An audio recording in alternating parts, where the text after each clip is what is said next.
Okay, batiin natin si Adrian Reyes. Magandang hapon sa iyo, Adrian. Ating kasama sa Nicotine Consumers Union of the Philippines.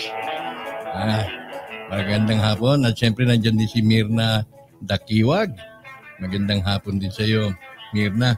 Para po sa mga hindi pa nakakakilala masyado sa inyong lingkod, ako po ay tagapangulo ng Nicotine Consumers Union of the Philippines. Ang amin pong pinaglalaban dito, not much on, hindi po kami nagtutulak ng paninigarilyo. Hindi rin po kami nagtutulak ng mag-vape o gumamit ng anumang uri ng kasangkapan para maka-extract o makakuha ng nicotine. Hindi po kami nagtutulak, kundi ang pinaglalaban po natin dito yung ating civil liberty, yung ating civil rights.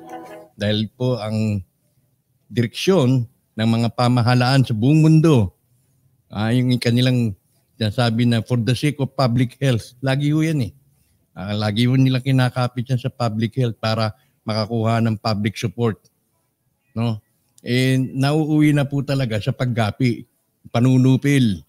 Yung atin pong liberty, yung aming pong kalayaan, talagang ginigipit na ho ng mga advocates, yung mga tinatawag na anti-tobacco groups.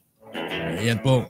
Nagsimula pa yan nung ako nakaranas na ho ng harassment. Totoo, harassment to. Ng mga anti-smoking enforcers ho dito sa amin sa Iloilo. Sabi ko, hindi ho tama to. Harassment na ho yung ginagawa nila. Pangungutong.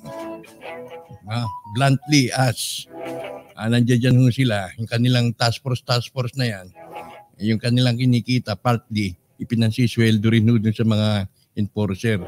Magagaling ho yung mga enforcer na yan kung saan sila mambibiktima.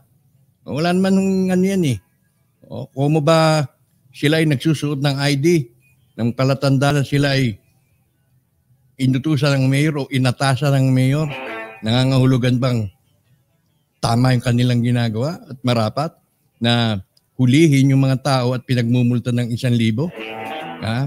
Yung iba papunta na lang sa tindahan.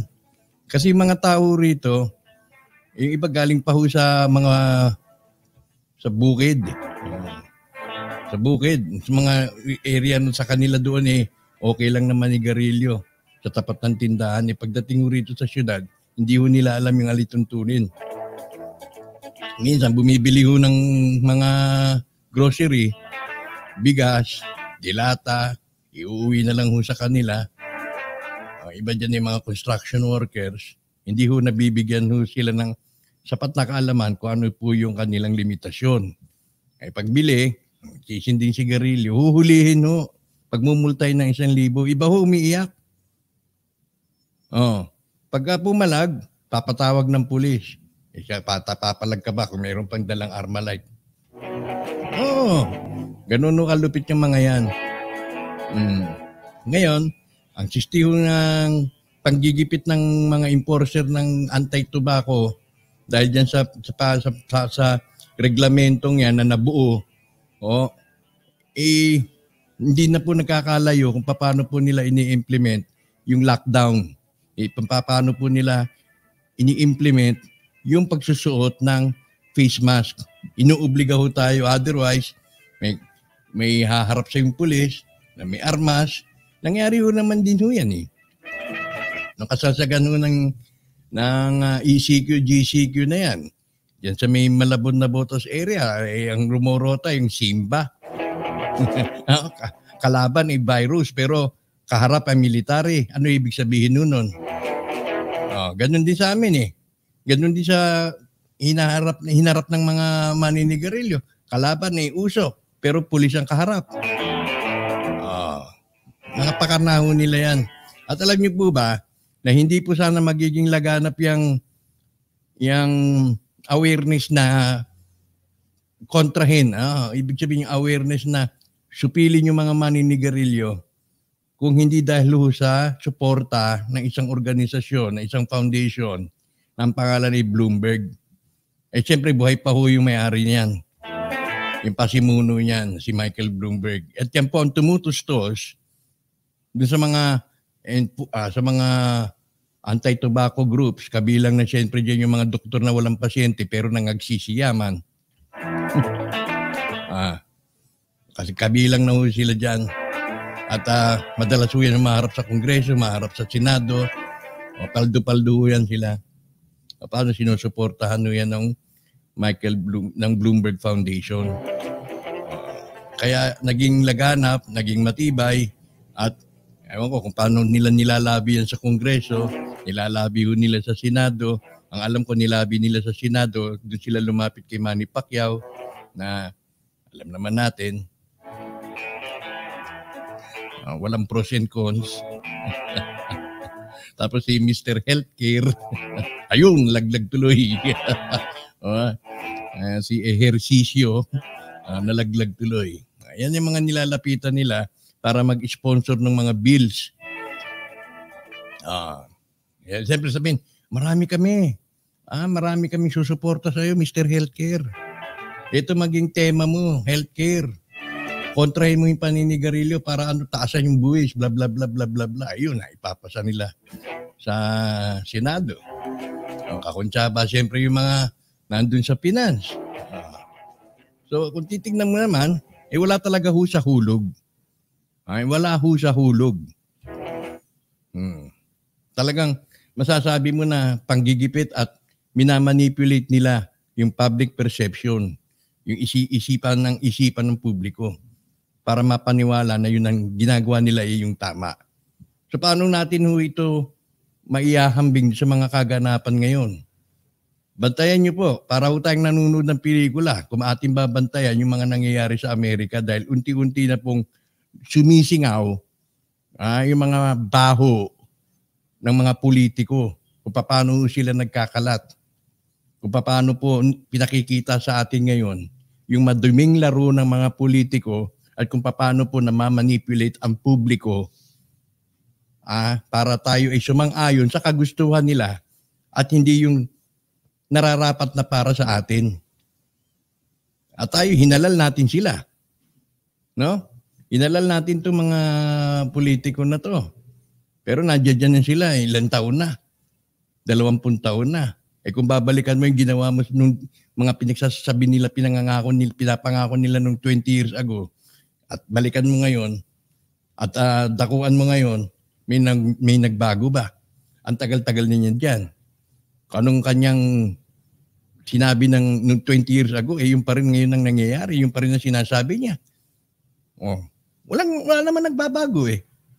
Ang nagbabago lamang yung napapansin natin na pahigpit yung ating ginagalawan. Paliit ng paliit yung ating daigdig. Lalo na't ngayon, itong COVID na yan, isa pa rin yan sa mga issue na talagang mainit at wala na iba. Nawala na yung usapin tungkol sa politika, nasasapawan na rin yung ibang mga isyung mahalaga pa sana tungkol sa ekonomiya dahil nauwi na lang sa COVID. Lalo na ngayon tungkol sa bakuna. Yung hepe ng FDA, no? Na si Rolando Domingo. Abala. Pag sa usaping bakuna. Wala pa nga yung bakuna. Kailan ba darating yan? Inuubos mo yung buwan ng progreso, yung oras sa usaping bakuna. Wala pa naman yung bakuna. Hindi nga kayo makadecide kung ano yung kukunin ninyo. Kung ikukumpara yan dun sa mga usapin dito sa pag-aproba, sa pagharang ninyo, sa malayang pangangalakal dyan sa vape. Yung vape po kasi may juice ito. May juice yan. Inilalagay dun. Pero nire-require for the sake of public health daw, yung mga juice ay papasailalim sa masusing pagsusuri ng FDA. Ganun. Kailangan dumaan muna kayo sa amin. Ganun ang siste ng FDA. Dumaan muna kayo. Susuriin namin yan. At hindi pwedeng ipangalakal yan hanggat hindi pumapasa sa standard ng Food and Drug Administration. Yan ang siste ngayon. Noong pang last year yan. At maglalabas daw sila ng mga implementing rules and regulation na magpasa hanggang ngayon, wala pa rin. Nabinbin na. Dahil, bakit? Bakit nabinbin? Dahil meron pong intriga eh. Meron pong intriga. Ano yung intriga? Ito ano ang intriga? Nadiskubrihan na sila ay itong FDA natin dito sa Pilipinas ay tumanggap po ng funding. Tumanggap po sila ng funding galing diyan kay Bloomberg. Ayan na, lumalabas na. Tumanggap sila ng funding galing sa Bloomberg. At yan po ay panghihimasok ng isang banyagang foundation at ito ay nakaka-impluwensya sa desisyon na mapagtatanto sana kung alin ang mabuti para sa sambayan ng Pilipino. Hindi yung kung ano kagustuhan o impluwensya ng isang foundation na alam naman po naming talaga ang purpose ay patayin ang mga mangangalakal ng tobacco. Yun ang purpose nito, wala nang iba. At patigilin kami sa pagtangkilik ng nicotine. Hindi po masama ang nicotine. Wag po nating magkamaliho dun sa usapin na ang nicotine ay masama. Hindi po masama ang nicotine. Ang paninigarilyo, yung pagsisindi ng sigarilyo, dahil ang sigarilyo ay marami. Yung sigarilyong nabibili ngayon, hindi yung sigarilyo na nilulukot ng gano'n ng mga matatanda. Konti lang chemical nun. Pero yung mga sigarilyo na nabibili sa tindahan ngayon, ayan po marami pong components, marami po yung chemical na dahil sa sinusunog yan at nilalanghap, yun po ang masama. Pero yung nicotine per se, yung chemical na na-extract doon na nicotine, ay hindi po masama. Meron po yung substance na tinatawag na dopamine. Dahil dyan sa dopamine, yan po yung kailang addictive ho ang nicotine. Addictive. Ngayon, ang problema ngayon dito sa FDA, tumanggap po sila ng pera Tumanggap ng pera at alam ko po yan dahil kabilang po ako dun sa isinagawang public hearing.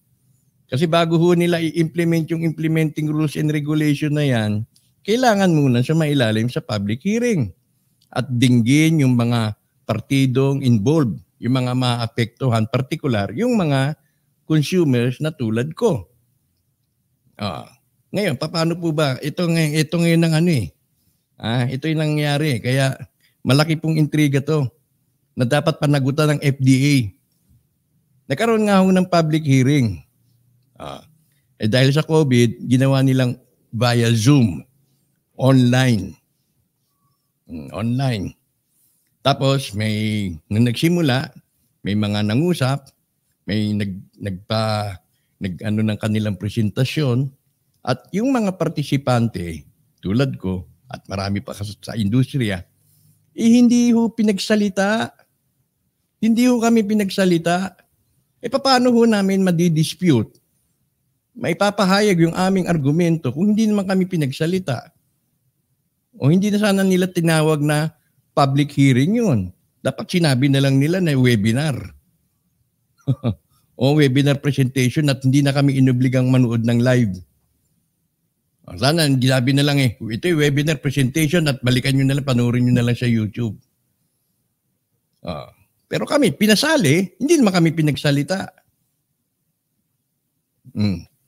Buti na lang ay nandoon sina Congressman D.V. Sabillano at Congresswoman Swansing. At doon napag-alaman nila, dahil mga kongresista ho yan, at may mga access sa information, na itong Bloomberg po pala, itong FDA po pala natin, ay tumanggap ng grant, ng pondo galing sa Bloomberg. Gaya ng aking opening kanina, itong Bloomberg talaga pong, yan po ang pasimuno na kontrahin ang mga maninigarilyo. Sabi nila for the sake of public health. Kinokontra ang galit siya sa tobacco industry pero ang naapektuhan kaming mga maninigarilyo. Nadideprive ho kami ng aming ini-enjoy na nicotine. Eto ngayon, para pahirapan yung vape na makapasok sa na wala naman mo sanang kinalaman dahil hindi naman ho ito sigarilyo. Siyempre, yung nicotine derived doon sa tobacco. Pero hindi ho ito sigarilyo. Pero, kung sino yung mga anti-tobacco noon na galit sa sigarilyo, yung pa rin ho yung mga galit sa vape. Same tropa. Na dapat hindi na nila pakialaman. Kasi hindi naman ho ito sigarilyo. Pero ang nangungunang ahensya na gustong pakialaman ang vape juice, itong FDA. Ito na. Public hearing na. Ano pong ginawa nila dun sa public hearing? Ang ginawa ho nila talagang hindi ho katanggap-tanggap dahil yung kanilang mga reglamento, animoy, nag-a-apply kami ng isang pharmaceutical item na napakahirap hong ma-obtain yung kanilang requirement. Napakahirap po. Hindi po talaga practical, hindi po talaga ninyong masusungkit dahil kakailanganin ho siguro yung mga requirement na yun, kakailanganin pa ho talaga ng meron ang isang juice manufacturer ay meron isang research laboratory. Ganun ho katindi. Talagang ginipit ho ng husto. Meron po silang mga ibig mangyari na kakailanganin pa ho yung tinatawag na FDA Electronic Registration Number. FDA Electronic Registration Number. Pero bago mo pa makuha yung FDA Electronic Registration Number na yan, dadaan ka pa doon sa isang documentation requirement na kung tawagin ay PADE na ang animoy kailangan pang dumaan sa toxicology. Yung toxicology yung titignan kung ano lason yan o titimplahin baka yun ay makaka-poison na at mayroon pang mga aspect ng pharmacology. So wala pong iniwan ho yan dun sa pag-i-introduce ng panibagong droga. Halimbawa, yung panibagong droga, mas magaan ho yung application mo kung ikaw ay distributor ka lang ng isang generic product. Ano ba yung produkto mo? Halimbawa, ampicillin. Halimbawa, ay paracetamol. Ay automatic na ho yun. Hindi yun na wala na hong cheche-bureche masyado yun. Dahil yung excuse me,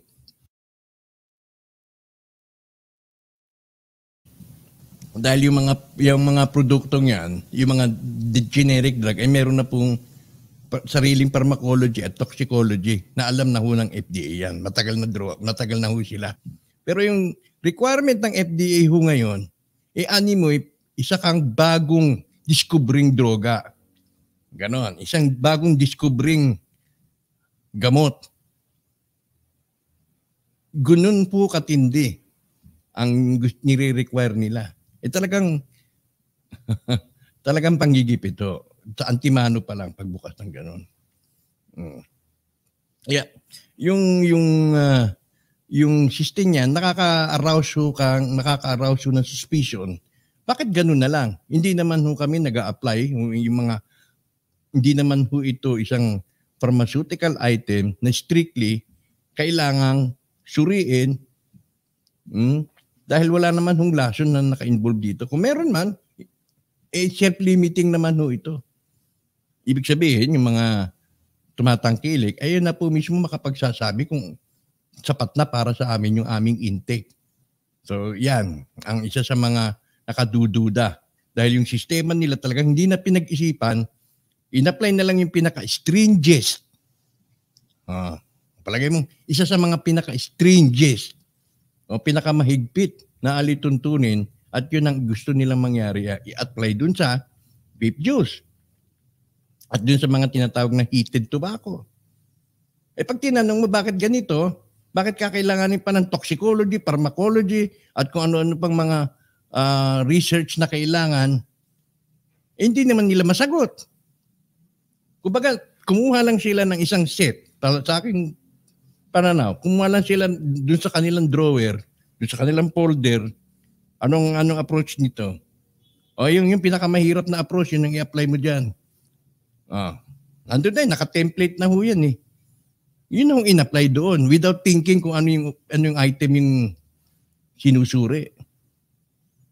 Hindi ho nila pinag-isipan. Ang masakit pa nito, kaya ito isang international issue na ho ito. Dahil nga dun sa panghihimasok ng Bloomberg. Panghihimasok ng Bloomberg, hindi ho basta-basta ito. Kung galit na galit nga si Donald Trump dyan sa mga panghihimasok ng mga foreign entity dahil sa eleksyon, ito pa kaya? Dito nakikita kung paano ho na-impluwensyahan para doon sa kanilang interes yung ating ahensya ng gobyerno. Uto naman tong gobyerno natin. Di ba? So napag-alaman po na itong FDA tumanggap ho ng pondo galing sa Bloomberg. At ang kapangahasan pa, no, yung nag-hire pa sila ho, nag-hire. Kumuha ho ng mga staff lamang para dyan sa tinatawag nilang Novel Tobacco Research Unit. Bagong tobacco unit ho nila. Meron na ho silang tobacco unit. Dati wala. At kumuha ho sila ng mga personnel para doon. At nilagay ho nila doon, alam nyo, Bloomberg Project. The Bloomberg Project. Kailangan namin ng ganitong personnel. May sweldo na 30,000 mahigit. Ganun ho mapangahas ho yung approach na yan. Kaya dapat ho, sagutin ho nila yung inquiry na bakit kayo tumanggap ng pondo galing sa Bloomberg. Ayan po, no? Ito ay kalalabas lamang ho sa pahayagan. Meron po dito lumabas ho ito nung January 27 sa Maharlika TV, pero nauna po yan sa Inquirer. Meron din po rito sa Inquirer nung Enero 29. Enero 29. Kaya ito tamang-tama dahil nga ito yung alingas-ngas ay nakarating na po sa international community. Nakarating na po yan sa international community na kinakailangan sagutin ng FDA. Kung ang presidente sa Amerika ay galit na galit dahil sa foreign intervention, ito ay malinaw na isang foreign intervention. Pero magpasa hanggang ngayon, hindi pa ho sinasagot ni Rolando. Rolando! Inaabalang-abala ka dyan sa COVID, wala pa naman yung vaccine. Tignan natin. I-apply mo kaya yung tinatawag na FERN, FDA Electronic Registration Number, tsaka yung PADE. May i-apply mo ba dyan sa mga vaccine na yan? Papahirapan mo yung vape na ginagamit na at wala namang nangingisay. Kaya napabalita noon na nagkaroon ng pamamaga sa baga dahil yung vape, nag-eksperimento sila, nilagyan ng marijuana, juice. Nuno yun. Kaya may mga napinsala ho. Pero yung regular na formulation, hindi ho nagkukos ng pagingisay na tulad ng vaccine. Hindi ho nagkakos ng paralysis na tulad ng mga vaccine. Ba't hindi nyo kaya padaanin muna yan sa inyong nais na mangyari dun sa mga vape juice? Na may PADE, na may FERN, na masusing sinusuri ang toxicology at pharmacology ng item. Bagong item yan eh. Ganun din gusto ninyo mangyari sa vape Tsaka dun sa heated tobacco. Ba't ganun din gawin nyo? Pero hindi ho. Hindi ho nila gagawin yun. Dahil yung nire-require nila para dun sa mga vape juice at dun sa heated tobacco, aabutin ho siguro ng mga 3 taon. Pinakamaiksi na ho yun. Hanggang 5 taon. Babalik-balik pa yung mga papeles niyan Pag nag-submit to yung kumpanya, itong findings namin, i-rebat pa nila yan, i-dispute pa nila yan para talagang abutin pa ng pinakamahabang posibleng panahon para bago nila mabigay yung requirement na yan. At makakuha ka ng tinatawag na Certificate of Product Registration at yung Permit to Operate o LTO. So, hindi nila ngayon masagot ito. Kaya ito ay hinog na hinog na. Hinog na hinog na ang FDA para sa isang tinatawag na congressional investigation. Sinisimula na po yan. Nakasalang na ho yata sa tanggapan ni Congressman D.V. Savillano, ni Congresswoman Swansing at sasamahan pa ng isang kongresista para maipasa sa floor at nasimulan ang isang congressional investigation regarding sa pagtanggap ng FDA ng pondo galing kay Bloomberg. Ayan, unti-unti nang lumalabas. Hindi na ko kayo makakapagtago ngayon dahil ngayon ang espiritu ng katotohanan ay bumababa na.